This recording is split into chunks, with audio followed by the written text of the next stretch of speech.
Our channel my school. ఈరోజు కూడా AP 8th class text book నుంచి సెమిస్టర్ 1 టెక్స్ట్ బుక్ నుంచి పంట ఉత్పత్తులు యాజమాన్య పద్ధతుల లెసన్ మీద బిట్స్ చూద్దాం.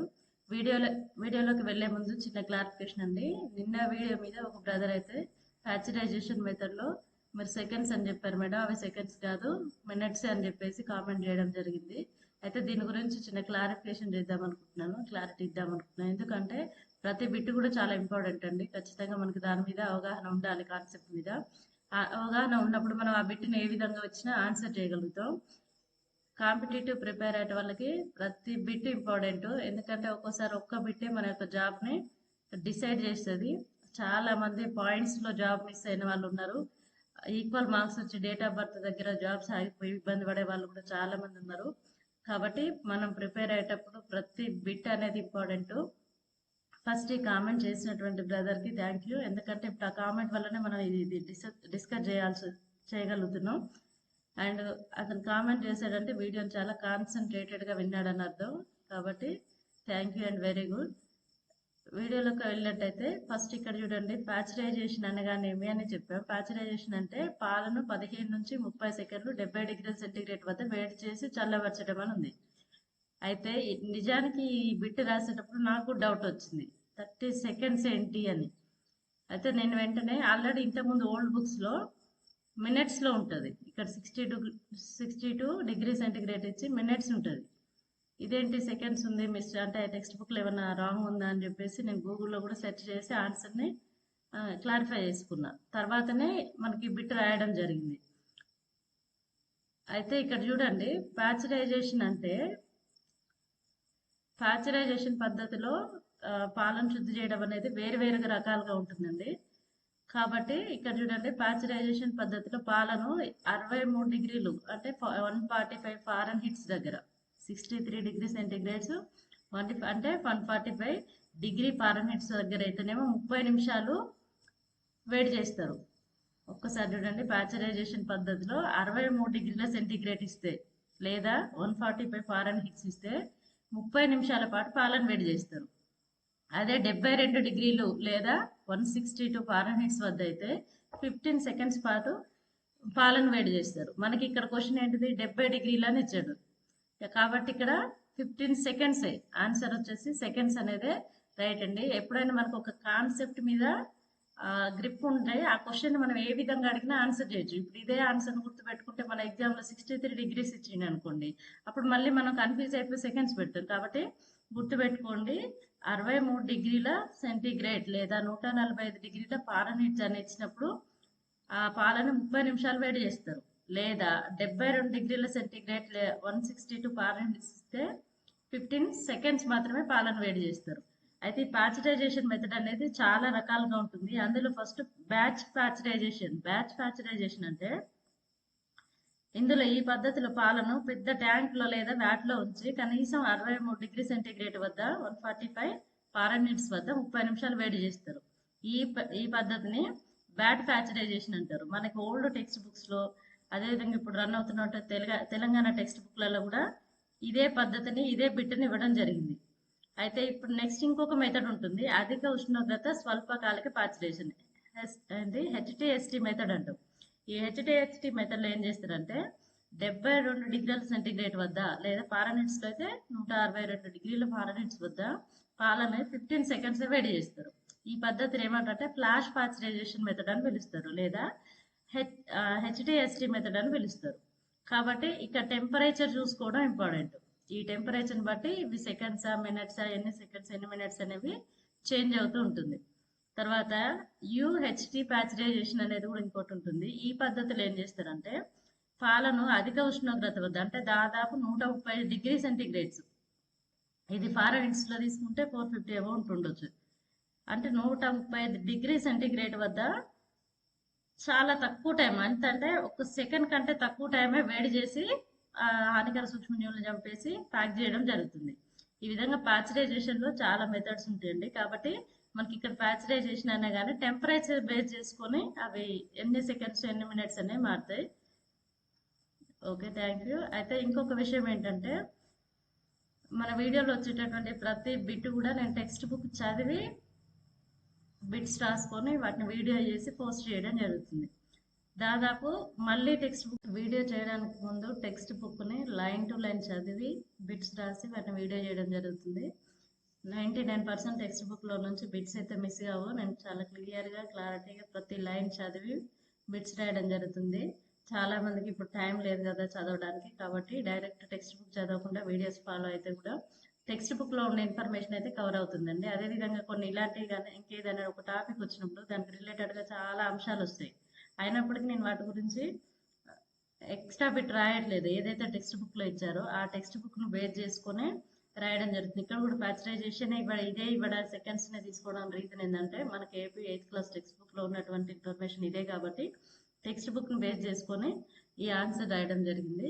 అదేవిధంగా ప్రతి క్వశ్చన్ కూడా మిస్ కాకుండా మ్యాక్సిమం కవర్ అయ్యే విధంగా బుక్ను అయితే ఫాలో కావడం జరుగుతుంది.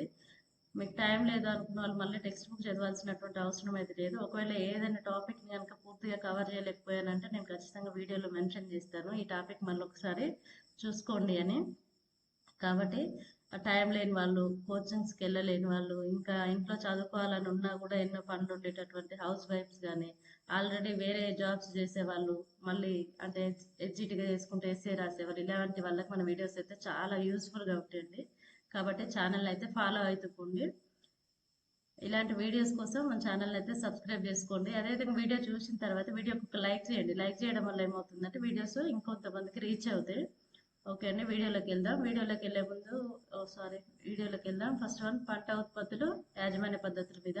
ఫస్ట్ వన్ చూడండి, పంట క్రాప్ అనగానేమి ఒకే రకమైనటువంటి మొక్కలను ఒకే చోట అధిక సంఖ్యలో సాగు చేయడాన్ని పంట అంటారు. సెకండ్ వన్ ఖరీఫ్ అనగానేమి. ఖరీఫ్ అంటే వర్షాకాలంలో పండించేటటువంటి పంటల్ని ఖరీఫ్ పంటలు అంటాం.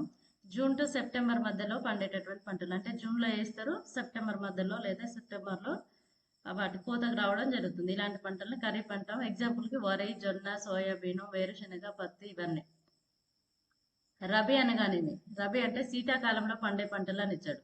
అంటే యాక్చువల్లీ ఇవి శీతాకాలంలో వేస్తారు, అక్టోబర్ మార్చి, అంటే అక్టోబర్లో పంట వేయడం జరుగుతుంది, మార్చిలో పంట కోత జరుగుతుంది. ఇలాంటి పంటల్ని రబీ అంటాం. ఎగ్జాంపుల్ గోధుమ, పప్పు ధాన్యాలు, బఠానీ, ఆవాలు, అవిసె గింజలు.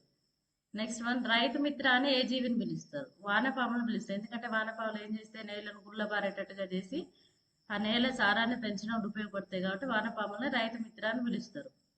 నేలను వదులుగా చేసే విధానాన్ని ఏమంటారు? చాళ్ళు తీయడం లేదా దున్నడం అంటారు. వ్యవసాయ పనిముట్లకు ఉదాహరణ ఏంటి? నాగలి, తోలిక, తోలిక అంటే గడ్డపార, సాగు సాధనం, యంత్ర అంటాం. ఇవన్నీ కూడా వ్యవసాయ పనిముట్లు.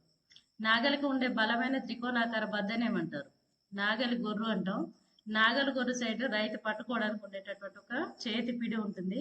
అదేవిధంగా నాగలి గొర్రుకు ఉన్నటువంటి పొడవైనటువంటి కర్రని నాగలి దుంగ అంటాం.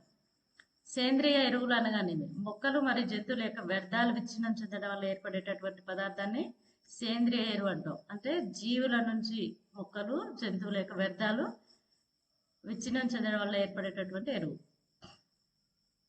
రసాయనిక ఎరువులకు ఉదాహరణ urea, ammonium sulphate, super phosphate, potassium, ఎన్పికి, నైట్రోజన్, ఫాస్ఫరస్, పొటాషియం ఉన్నటువంటి ఇవన్నీ కూడా రసాయన ఎరువులకు ఉదాహరణ. సేంద్రియ ఎరువుల వల్ల ప్రయోజనాలు ఏంటి? సేంద్రియ ఎరువుల వల్ల నేల యొక్క నీటి నిల్వ చేసుకునే సామర్థ్యం పెరుగుతుంది. నీటిని నిల్వ చేసుకునే సామర్థ్యం పెరుగుతుంది. నేల గుల్లబారేటట్టు చేస్తే స్నేహపూర్వక సూక్ష్మజీవుల సంఖ్యను వృద్ధి చేస్తాయి. అంటే సాయిల్ ఉండేటటువంటి యూజ్ఫుల్ బ్యాక్టీరియా పెరుగుతుంది. నేల ఆకృతిని మెరుగుపరుస్తాయి. నెక్స్ట్ వన్, సాంప్రదాయ నీటిపారుదల పద్ధతులు ఏవి? సాంప్రదాయ నీటిపారుదల పద్ధతిలో గిలక బావి, దీన్ని కప్పి వ్యవస్థ అంటాం. గొలుసు పంపు, యాతం, కపిలి వ్యవస్థ. నీటిని పొదుపుగా ఉపయోగించుకోవడానికి వాడే పద్ధతులు. నీటిని పొదుపు చేయడానికి తుంపర పద్ధతి, స్ప్రింక్లర్ సిస్టమ్ ఒకటి, బిందు సేద్యం ఒకటి. ఈ స్ప్రింక్లర్ సిస్టమ్ ఎక్కడ వాడతాం అంటే కాఫీ పంటలలో ఎక్కువగా ఈ తుంపర పద్ధతిని ఉపయోగిస్తాం. తర్వాత ఇవి ల్యాండ్స్ ఉంటాయి కదా, గడ్డిని పెంచుతాం బయట, ల్యాండ్స్ కూడా ఈ స్ప్రింక్లర్ సిస్టమ్ ఉపయోగిస్తారు. తర్వాత బిందు సేద్యం వచ్చేసి పండ్ల మొక్కలకి, తోటలకి ఎక్కువగా ఉపయోగిస్తారు. నెక్స్ట్ వన్, కలుపు మొక్కలు పంట మొక్కలతో వేటి కోసం పోటీ పడతాయి? నీరు, పోషకాలు, స్థలము, కాంతి కోసం. కలుపు నాశకానికి ఉదాహరణ, కలుపు మొక్కలకు కొట్టేటటువంటి మందు ఉంటుంది కదా, వాటిని కలుపు నాశకాలు అంటాం. 2,4-D 2,4 dichlorophenoxy acetic acid 2,4 dichlorophenoxy acetic acid. పంట చొప్ప నుంచి గింజలను వేరు చేయడాన్ని ఏమంటారు? నూర్పిడి అంటాం. పంట నూర్పిడి కోత రెండు చేసే యంత్రం ఇది. కోత రెండు చేసే యంత్రం కంబైన్. కోతలతో ముడిపడినటువంటి పండుగలు ఇవి. కోతల సమయంలో వచ్చేటటువంటి పండుగలు వచ్చేసి అంటే పంట కోతలతో ముడిపడిన పండుగలు: సంక్రాంతి, వైశాఖి, హోలీ, దీపావళి, నవన్య, బిహు. కార్లివర్ ఆయిల్ ఎక్కువగా ఉండే విటమిన్ ఏది? Vitamin D. కార్లివర్ ఆయిల్లో ఉండే విటమిన్ డి. పురుష బీజ కణాలు ఏమంటారు? ఇక్కడ వరకు పంట ఉత్పత్తులకు సంబంధించినటువంటి లెసన్ అయిపోయిందండి. ఇది ప్రత్యుత్పత్తికి సంబంధించినటువంటి బిట్స్. పురుష బీజ కణాలు శుక్ర కణంలో ఉండే భాగాలు: తల, మధ్య భాగం, తోక. స్త్రీ ప్రత్యుత్పత్తి వ్యవస్థలో ఉండే భాగాలు: స్త్రీ ప్రత్యుత్పత్తి వ్యవస్థలో ఒక జత స్త్రీ బీజ కోశాలు, ఒక జత స్త్రీ బీజ వాహికలు ఉంటాయి. స్త్రీ బీజ వాహికలు అంటే పాలు పెన్నాలు, తర్వాత గర్భాశయం ఉంటుంది. స్త్రీ సంయోగ బీజాలు ఏవి? అండాలని స్త్రీ సంయోగ బీజాలు అంటాం. అతిపెద్ద అండం ఉష్ణపక్షి యొక్క అండం. ఆస్ట్రిచ్ యొక్క ఎగ్ ఉంటుంది కదా, అదే అతిపెద్ద అండం. ఐవీఎఫ్ యొక్క అబ్రివేషన్ ఇన్విట్రో ఫెర్టిలైజేషన్, పరస్థానిక ఫలదీకరణం అంటాం. ఐవీఎఫ్ ద్వారా జన్మించినటువంటి బేబీలను ఏమంటారు? టెస్ట్ ట్యూబ్ బేబీ అంటారు. సముద్ర నక్షత్రాలు ఫలదీకరణ ఎలా జరుగుతుంది? సముద్ర నక్షత్రాల్లో ఫలదీకరణ బాహ్య ఫలదీకరణ పద్ధతిలో జరుగుతుంది. బాహ్య ఫలదీకరణ అంటే శరీరం బయట జరిగేటటువంటి ఫలదీకరణని బాహ్య ఫలదీకరణం అంటాం. చేపలు, కప్పలు వందల సంఖ్యలో గుడ్లని పెడతాయి. ఎందుకంటే చేపల, కప్పలలో బాహ్య ఫలదీకరణ జరుగుతుంది. ఈ బాహ్య ఫలదీకరణ అనేది ప్రకృతి నియంత్రణలో ఉంటుంది. ఆడ చేపలు వచ్చేసి ఏం చేస్తాయి? ఎగ్స్ పెట్టేస్తాయి. వాటి మీద మగ చేపలు వచ్చేసి శుక్రకణాలను విడుదల చేస్తాయి. అయితే ఈ ఫలదీకరణ అనేది ఎక్కడ జరగాలి? శరీరానికి బయట ప్రకృతిలో జరగాలి. కాబట్టి పెట్టినటువంటి అన్ని ఎగ్స్ ఫలదీకరణం జరుగుతాయి అనేటటువంటి గ్యారంటీ ఉండదు. అన్ని పిల్లలుగా ఏర్పడితే అనే గ్యారంటీ ఉండదు. కాబట్టి ఈ చేపలు, కప్పలు అనేవి ఎక్కువ సంఖ్యలో, కొన్ని వందల సంఖ్యలో గుడ్లను పెట్టడం జరుగుతుంది. బాహ్య ఫలదీకరణ జరిగే జీవులకు ఉదాహరణ చేపలు, కప్పలు. శరీర భాగాలన్నీ గుర్తించగలిగే పిండ దశను ఏమంటారు? భ్రూణం అంటాం. ఇంకా 3 నెలల వయసు ఉన్నటువంటి పిండాన్ని కూడా భ్రూణం అంటాం. కోడిగుడ్డులో పిండం పిల్లగా అభివృద్ధి చెందడానికి ఎంత సమయం పడుతుంది? 3 వారాలు పడుతుంది. శిశోత్పాదకాలు అంటే పిల్లలు పెట్టేటటువంటి జీవులు, పిల్లల్ని కనేటటువంటి జీవులని శిశోత్పాదకాలు అంటాం. ఎగ్స్ పెట్టే వాటిని అండోత్పాదకాలు అంటాం. కప్ప లార్వాని ఏమంటారు? టాడ్పోల్ అంటాం. డింబకం ప్రౌఢజీవిగా మారడాన్ని ఏమంటారు? రూప విక్రియ అంటారు. హైడ్రాలో ప్రత్యుత్పత్తి ఎలా జరుగుతుంది? కోరకి భవనం ద్వారా జరుగుతుంది. ఈస్ట్లలో కూడా ఇది అలైంగిక ప్రత్యుత్పత్తి మెథడు. ఈస్ట్లు, హైడ్రాలలో కోరకి భవనం ద్వారా జరుగుతుంది. అమీబాల ప్రత్యుత్పత్తి ఎలా జరుగుతుంది? అమీబాల ప్రత్యుత్పత్తి ద్విధా విచ్ఛిత్తి ద్వారా జరుగుతుంది. అంటే అమీబా 2 పిల్ల జీవులుగా విడిపోతుంది. దీన్ని ద్విధా విచ్ఛిత్తి అని పిలుస్తాం. కణాన్ని లేదా సజీవ భాగం నుంచి మొత్తం జీవిని తయారు చేసేటటువంటి టెక్నాలజీని ఏమంటారు? క్లోనింగ్ అంటాం. ఒక కణాన్ని తీసుకొని పూర్తి జీవిని తయారు చేయగలిగేటటువంటి టెక్నాలజీని క్లోనింగ్ అంటాం. క్లోనింగ్ మొదటిసారి కనిపెట్టిన శాస్త్రవేత్త ఎవరు? ఇయాన్ ఇల్మట్ అండ్ సహచరులు స్కాట్లాండ్ దేశంలో ఎడెన్బర్గ్లో రోజాలిస్ అనే సంస్థలో కనిపెట్టారు. మొదటి క్లోనింగ్ జీవి ఏది? మొట్టమొదట క్లోనింగ్ చేయబడినటువంటి జీవి డాలీ. ఇదొక గొర్రె పిల్ల. డాలీ ఎప్పుడు జన్మించింది? జూలై 5, 1996న ఈ డాలీ గొర్రె పిల్లను సృష్టించడం జరిగింది. క్లోనింగ్ చేయబడిన మొదటి క్షీరదం కూడా డాలీని. అయితే వీళ్ళు క్లోనింగ్ ఎలా చేశారంటే ఆడ పిన్ డార్సెట్ గొర్రె నుంచి దాని యొక్క క్షీర గ్రంథుల నుంచి ఒక కణం తీసుకుంటారు. వినండి ఒకసారి. ఆడ పిన్ డార్సెట్ గొర్రె యొక్క క్షీర గ్రంథుల నుంచి ఒక కణాన్ని తీసుకుంటారు. ఇంకొకటి నల్ల ముఖం కలిగినటువంటి స్కాటిస్ ఆడగొర్రె. 2 ఫీమేలే. ఒకటేమో పిన్ డార్సెట్ గొర్రె, ఇంకోటేమో నల్ల ముఖం కలిగిన స్కాటిస్ ఆడగొర్రె. దీంట్లో నుంచి అండాన్ని తీసుకున్నారు. అయితే ఈ స్కాటిస్ ఆడగొర్రె యొక్క అండం నుంచి కేంద్రకాన్ని తొలగిస్తారు. కేంద్రకాన్ని తొలగించి ఈ పిన్ డార్సెట్ ఉంది కదా ఫస్ట్ తీసుకున్నటువంటి కణం, ఈ కణంలో ఉన్నటువంటి కేంద్రకాన్ని తీసుకొచ్చి అండ కణంలోకి ప్రవేశపెడతారు. అందులో ఉన్న కణాన్ని తీసేసి డార్సెట్ గొర్రె కేంద్రకాన్ని తెచ్చి అండ కణంలో పెడతారు. పెట్టి దాంట్లో ఏమవుతుంది? పిండం తయారైన తర్వాత దాన్ని మళ్ళీ స్కాటిస్ ఆడగొర్రె యొక్క గర్భాశయంలోకి ప్రవేశపెడతారు. అప్పుడు అది పిండంగా డెవలప్ అయిపోయి అది ఒక గొర్రె పిల్లకి జన్మనీయడం జరిగింది. దాని పేరే డాలి. అయితే ఈ విధంగా వచ్చినటువంటి డాలి అనేది అండకణం స్కాటిస్ ఆడగొరేది అయినప్పటికీ లక్షణాలు మొత్తం కూడా పిన్ డార్సెట్ యొక్క లక్షణాలను కలిగి ఉంటుంది. డాలి అనేది సక్సెస్ఫుల్ గా జీవించినటువంటి క్లోనింగ్ ద్వారా ఏర్పడినటువంటి జీవి అనేది సక్సెస్ఫుల్ గా క్లోనింగ్ ద్వారా ఏర్పడినటువంటి మొదటి జీవి. తర్వాత డాలి దాని యొక్క జీవితంలో ఇంకా చాలా గొర్రె పిల్లలకు జన్మనీయడం జరిగింది. తర్వాత డాలి ఎప్పుడు మరణించిందంటే ఫిబ్రవరి 14, 2003లో ఊపిరితిత్తులకు సంబంధించినటువంటి వ్యాధితో ఈ డాలి గొర్రెపిల్ల చనిపోవడం జరిగింది. తర్వాత మళ్ళీ ఇప్పటి వరకు కూడా క్లోనింగ్ ప్రక్రియ ద్వారా పూర్తి జీవిని అంటే సృష్టించడం జరగలేదు. థ్యాంక్ యూ అండి. Thank you for watching. ఒకవేళ ఎవరికైనా మన వీడియో కనుక ఉపయోగపడుతుంది అనుకుంటే లైక్ చేయండి, షేర్ చేయండి.